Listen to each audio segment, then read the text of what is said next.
Bom dia, boa tarde, boa noite. Eu sou o professor Daniel e nessa época de pandemia, nessa época de ficar em casa, nessa época de estudar, tá? Por isso que eu estou passando essa aula aqui para vocês do sétimo ano, ok?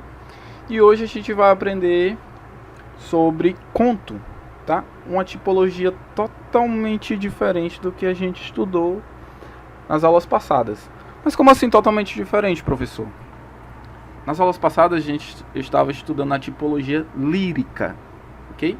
Que dentro dessa tipologia tinha os gêneros poesia, poema, poemas concretos, poemas visuais, ok? Toda espécie de gênero lírico ali a gente estava estudando, beleza? Recapitulando, o que é a tipologia lírica, professor? Tipologia lírica é aquilo que o autor coloca de mais profundo que ele sente no seu texto, tá? Dando ênfase que é o sentimento dele nessas palavras, ok? E a tipologia narrativa é totalmente diferente. Como assim totalmente diferente? A gente vai ver nos slides, ok? Mas primeiro, o que é um conto? O gênero literário conto é estruturado como uma narrativa curta, envolvente, com apenas um conflito. A gente vai entender já já o que é um conflito. Pausem o vídeo e escrevam isso, beleza? Já já vocês vão entender, certo? Vamos lá, avançando. Tá aqui, tipologia narrativa.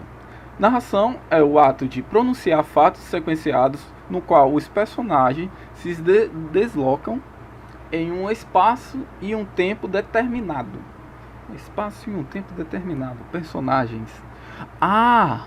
Então a narração tem que ter personagens, tem que ter ações sequenciadas, ok? E tem que ter também um espaço, um tempo e um narrador. Anotem isso aí no caderno de vocês. Ações sequenciadas, personagens, narrador, tempo e espaço. Uma narrativa tem que ter esses elementos, senão ela não é uma narrativa, certo? Vamos progredindo aqui passando. Estrutura narrativa. Quando a gente for entender por completo o que é uma narração, quando a gente for passar também para o papel, como devemos escrever, devemos seguir essa estrutura aqui. Primeiro, a apresentação. Vai apresentar o personagem, o protagonista, o personagem principal, os outros personagens, tudo isso.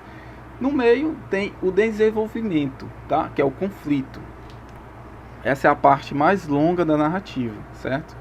Tendo que ter mais ações e mais tramas dentre os personagens. Tendo essa trama, vai ter mais acontecimentos.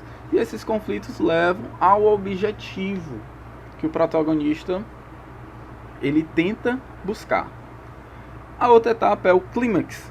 Essa é o pico, o ponto alto da história. Ele sendo o ponto alto, é a parte mais importante, tá, da narrativa. Isso sendo a parte mais importante da narrativa, esperamos completamente quando estamos lendo por essa parte.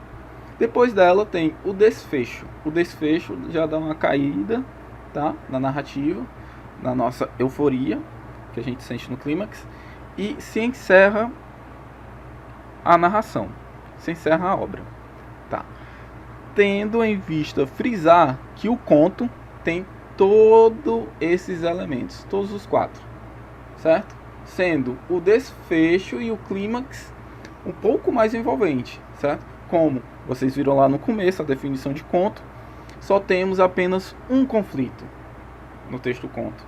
Ele tendo um conflito, o clímax vai ser mais envolvente e o desfecho a gente pode deixar em aberto. Mas como assim em aberto, professor?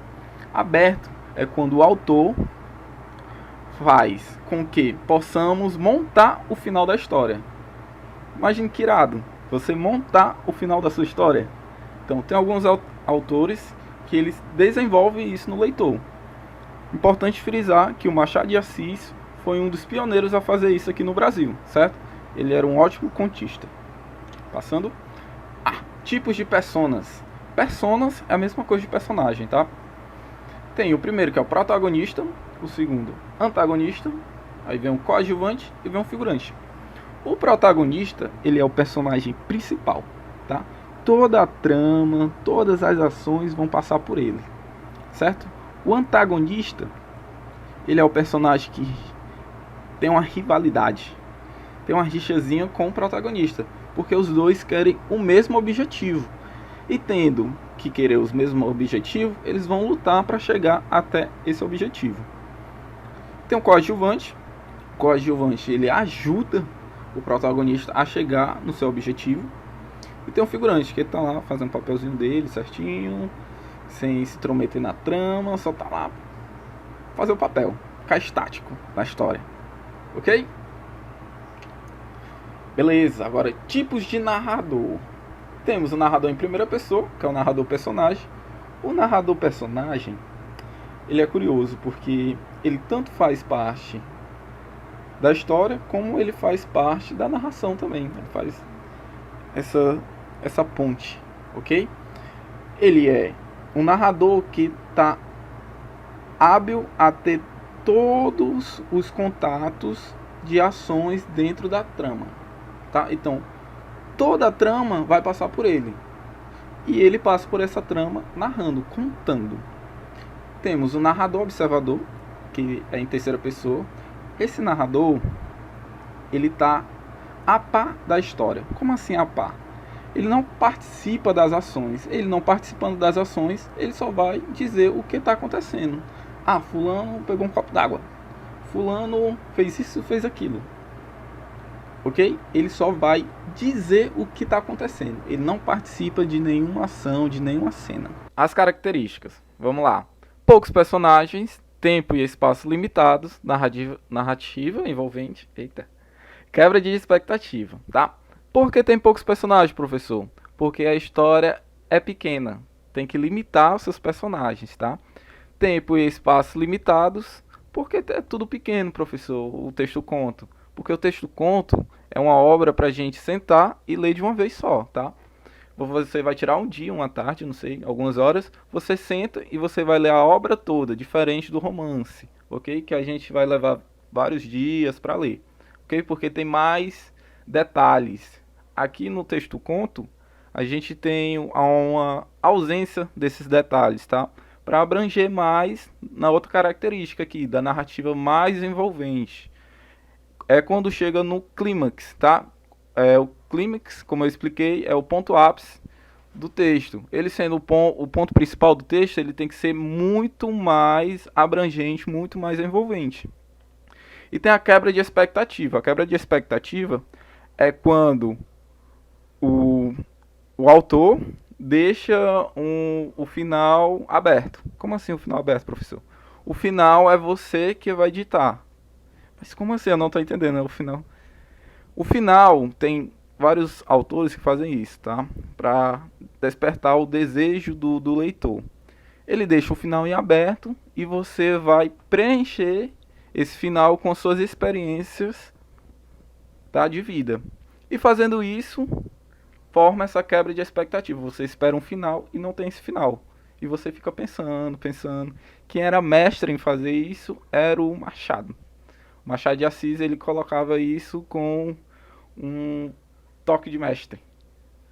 Certo? Vamos lá, recapitular. A estrutura narrativa, tipologia narrativa, certo? Que a gente já sabe, a gente já viu. A estrutura narrativa tem que ter a apresentação, os conflitos, o clímax e o desfecho. Tá? E eu vou passar uma atividade para vocês, certo? Do livro de português mesmo, da página 51 e a página 52. Vocês vão ler a história, vocês vão ler o texto e vocês vão responder, tá? Essa foi a aula e tchau!